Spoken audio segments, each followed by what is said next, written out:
Right, what's up everyone and welcome back to the channel.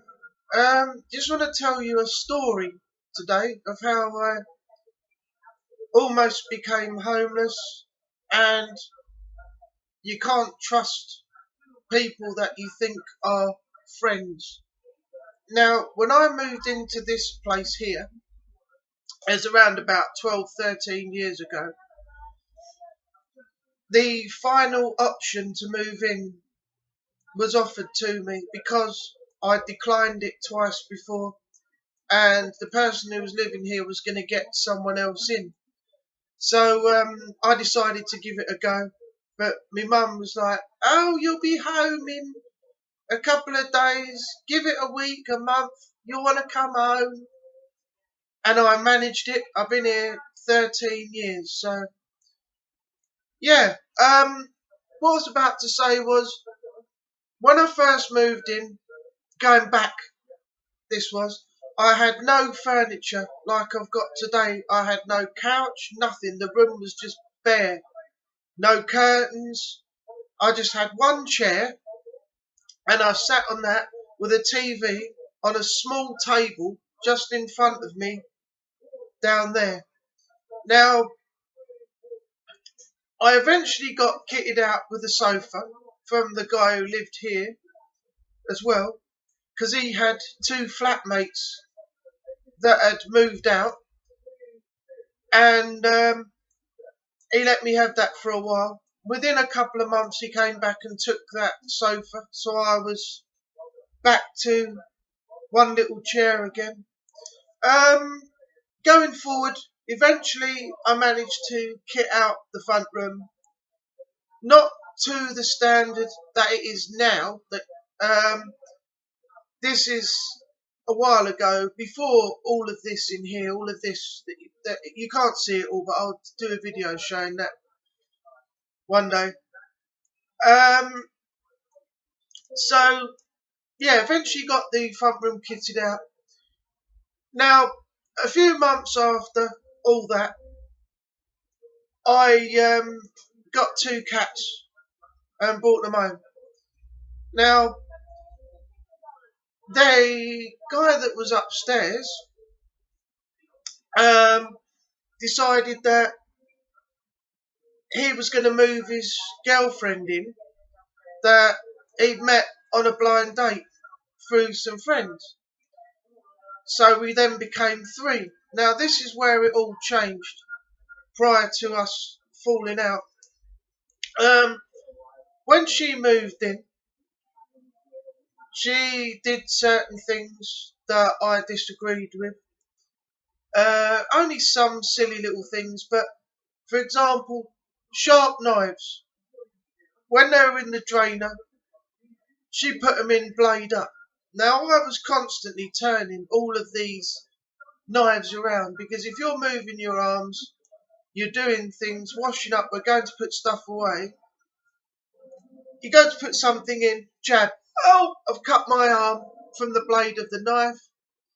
So when she come back downstairs, she turned them back the other way with the blades up.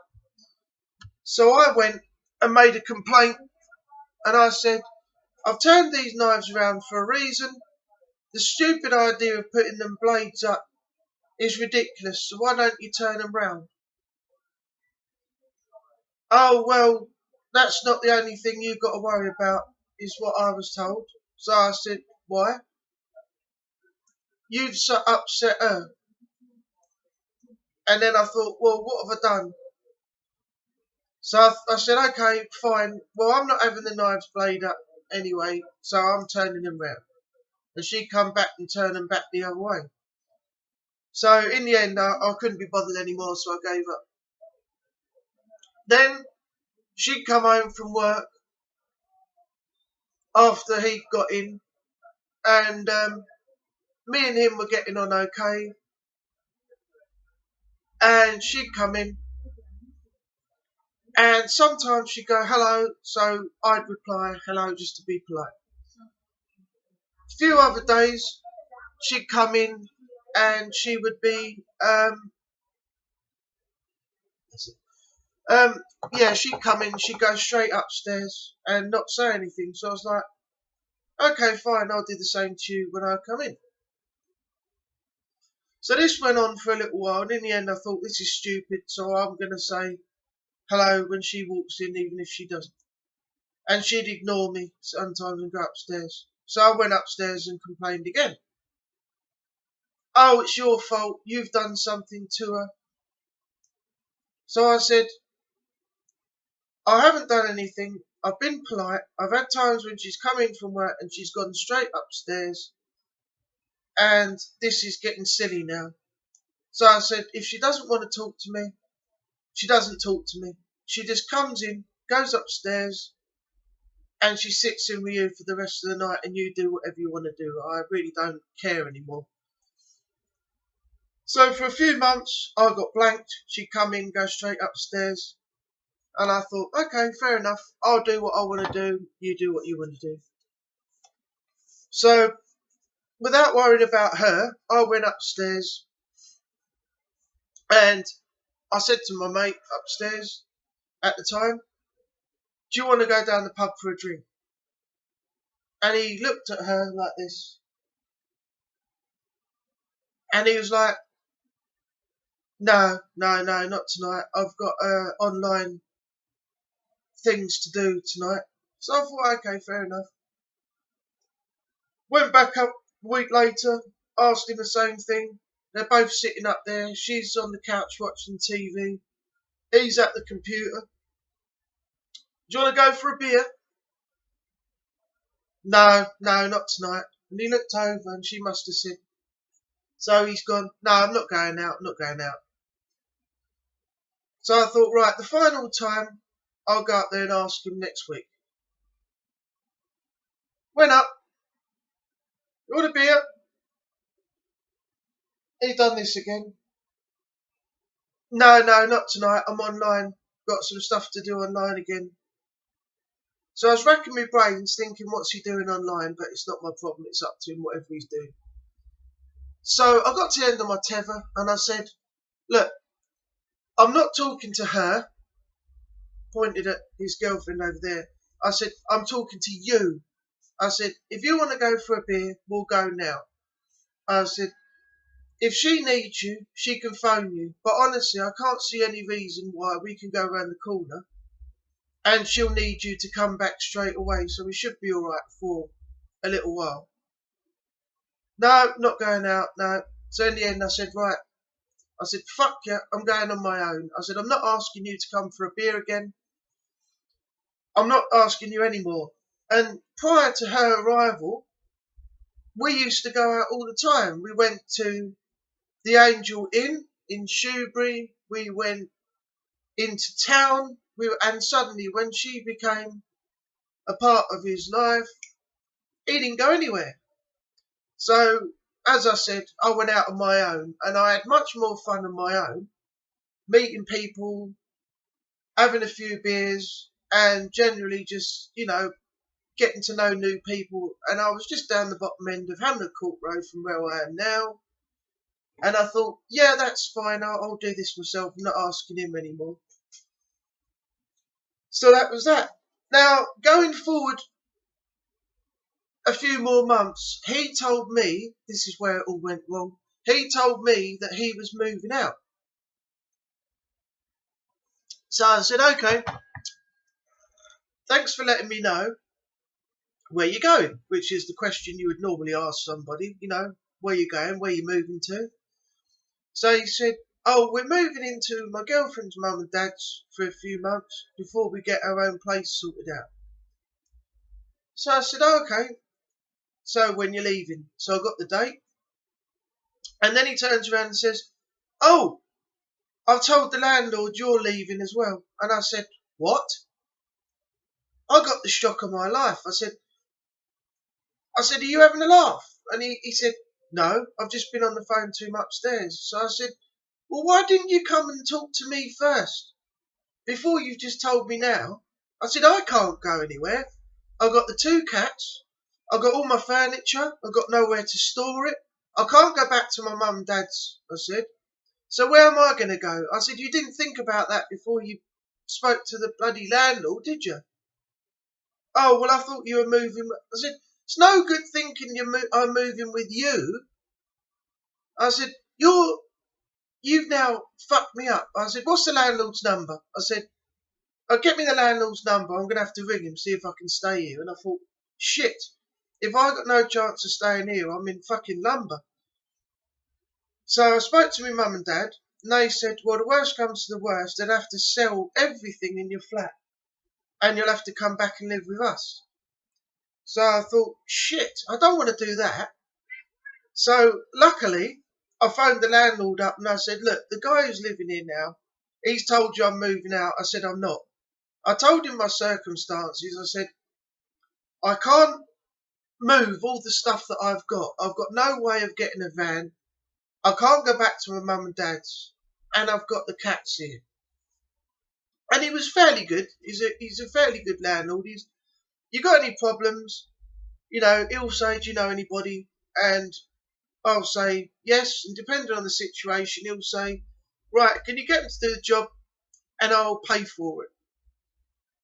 So, being this nice bloke that he was, he said, right, okay, so what do you propose? So I said, well, I'd like to stay and take on the main tenancy. So he said, okay, that's fine with me. He said, so I said, right, so I can stay. So he said, yeah. Now, this is where it gets even worse. Now, his girlfriend's mum and dad came to me and said, hello. Said, we're just moving a few bits and getting them sorted out. I said, we were out your way in a little while. So, okay, go on. So I said, right, fine, that's all right. I said, so, okay, I'll leave you to it then. And I thought, I'm not making you a cup of tea. I'm not even bothering with any of you. You just get on with it. The time you're out of my hair, the whole lot of you, his girlfriend, him, and all the others, I thought, I'll be quite happy now.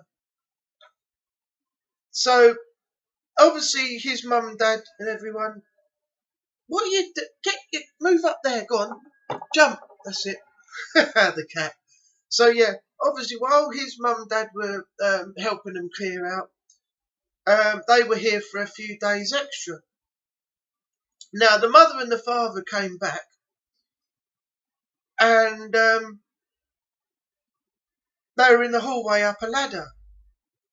And I looked up and I said, oh, are you taking the smoke alarms? And bear in mind, 2 smoke alarms that are in the hallway are going to cost you what? £16? So it's £8 each. They're up there taking them down. So I said, oh, yeah, I said, are you taking those then? And they said, yeah, we're taking them for their new place. So I said, oh, well, there's a couple of light bulbs up there. Do you want them as well? You know, and they said, oh, no need to be like that. I said, well, what's going on? I said, you're taking the smoke alarms. So if anything happened, we're fucked. Well, I'm fucked.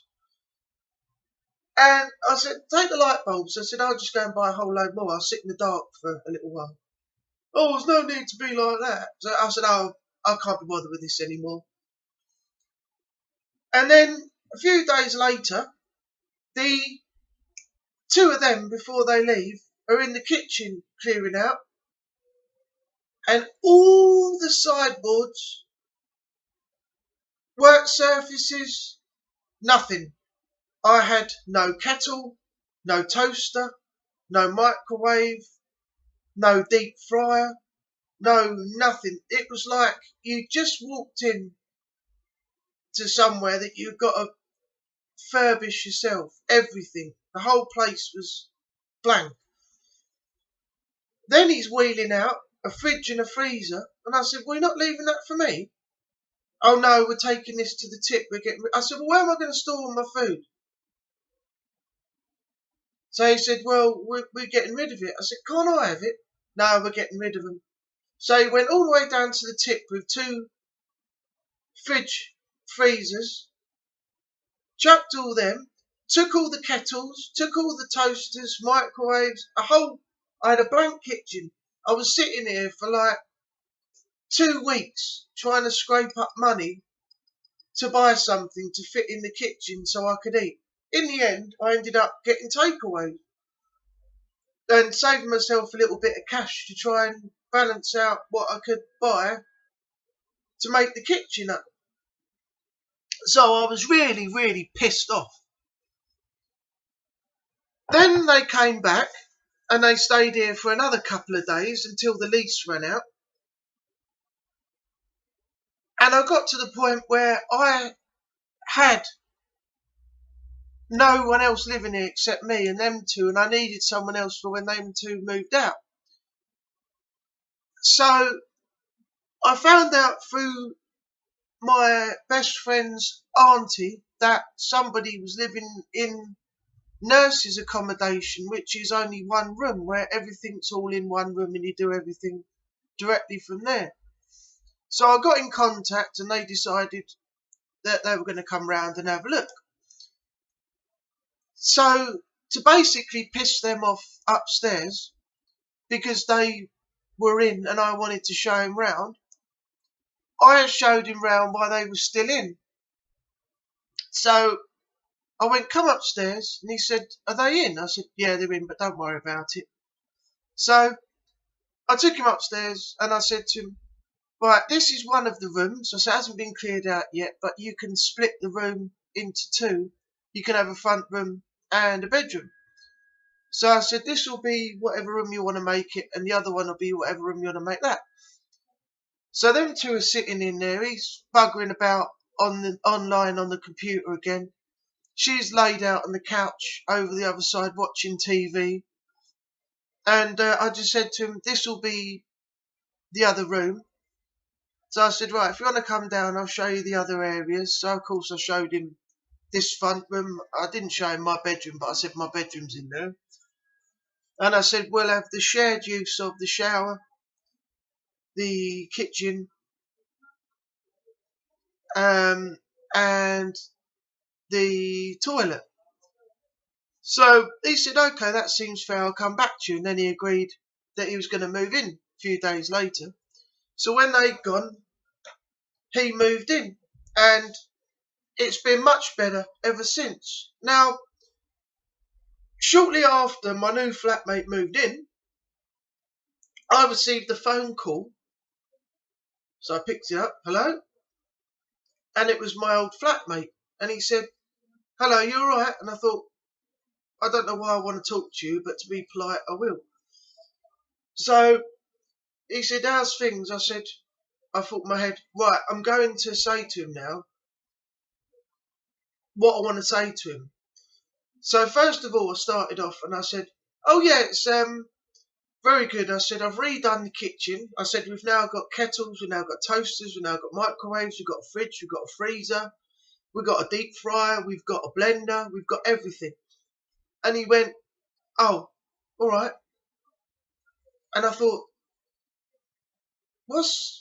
that hasn't got to him. So that hasn't computed in his head that I've replaced everything he threw out, and he still hasn't got the hint that I was pissed off. So I thought, right, I'll change my tactic.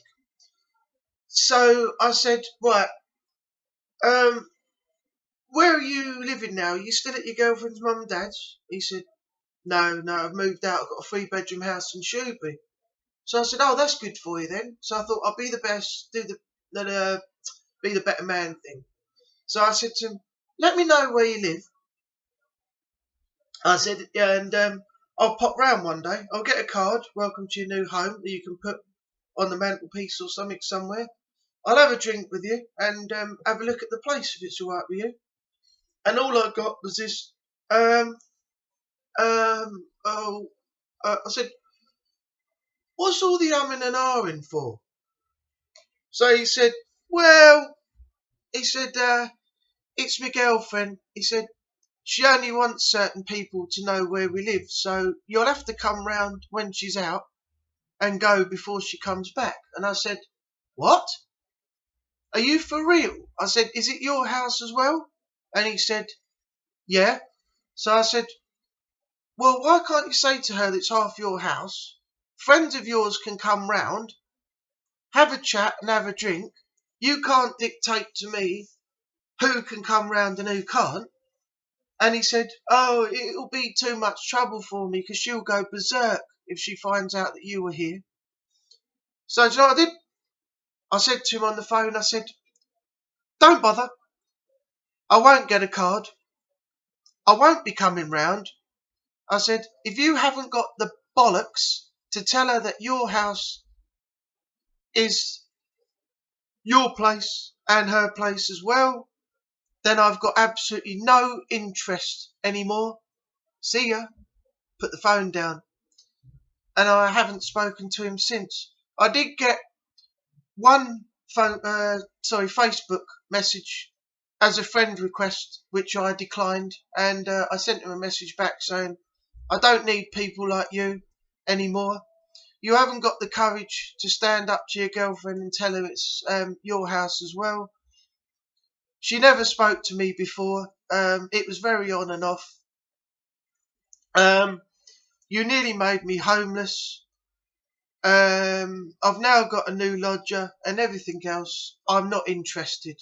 And I got a message back, which was the final one, saying, oh, well, sorry you feel that way, but you're not the only person that's upset my girlfriend.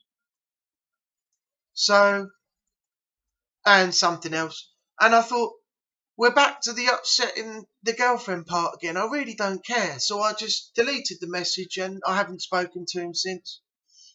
There was a letter that came through the door a little while ago, which was another stupid thing, saying that he wanted me to look round to see if I could find a file in the cupboard with all his CVs in, because he was going for a new job and he wanted his CV folder.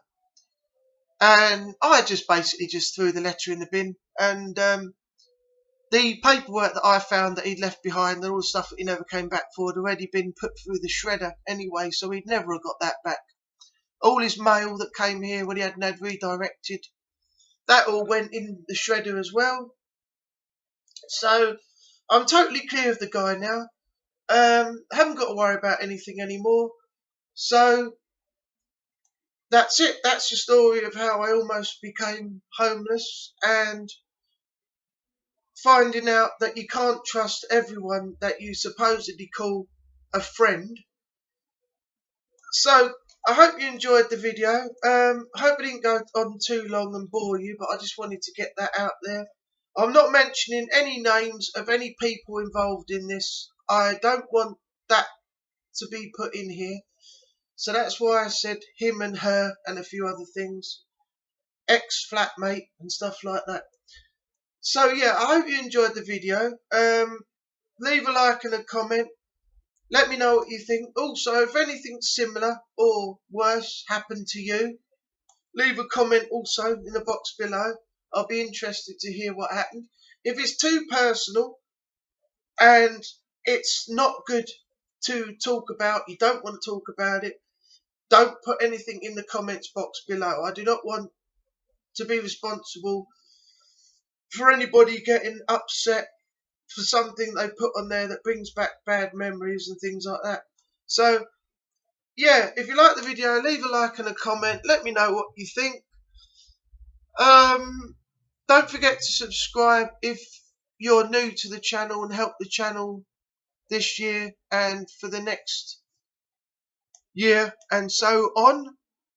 And lastly, thanks for watching, and I will see you on the next video. Bye bye for now.